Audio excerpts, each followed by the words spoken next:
म तपाईलाई एउटा प्रश्न सोध्छु, यदि म भनौं राम्रो मार्क्स ल्याउन धेरै पढ्नु भन्दा सही स्ट्र्याटेजी युज गर्नु राम्रो, तपाईले केही सेकेन्डमै बिर्सिनुहुन्छ यो कुरा। तर यदि म भनौं एकजना विद्यार्थीले परीक्षाको तयारी गर्दै थियो, 10-12 घण्टा पढ्दा पनि एक्जाममा सफल भएन, पछि उसले एउटा सही स्ट्र्याटेजी युज गरेर राम्रो मार्क्स ल्याउन सफल भयो। अब तपाईलाई कुन कुरा याद रह्यो? यही हो स्टोरी टेलिङको शक्ति। धेरै क्रिएटरले एउटा गल्ती गर्छन्, उनीहरू जानकारी दिन्छन् तर कथा सुनाउँदैन। समस्या के हो भने मानिसको दिमागले इन्फर्मेसन स्टोर गर्नु भन्दा स्टोरी स्टोर गर्नु धेरै मन पराउँछ। मानौ तपाई मोबाइलको ब्याट्री बचाउने टिप दिन चाहनुहुन्छ, गलत तरिका। ब्राइटनेस कम गर्नुहोस्, ब्याकग्राउन्ड एप बन्द गर्नुहोस् इत्यादि। सही तरिका, हिजो मेरो साथीको मोबाइल 20% ब्याट्रीमा थियो, घर पुग्न अझै 3 घण्टा बाँकी थियो, उसले एउटा सेटिङ अफ गर्यो अनि घर पुग्दा अझै 12% ब्याट्री बाँकी थियो। अब दर्शक जान्न चाहन्छन् त्यो सेटिङ के हो? यही क्युरियोसिटीले भ्युअरलाई भिडियोमा रोक्छ।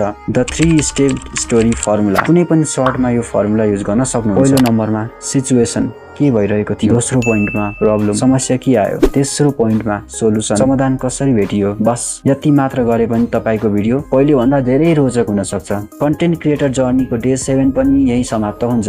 डे 8 हेर्नको लागि फलो गर्नुहोस्।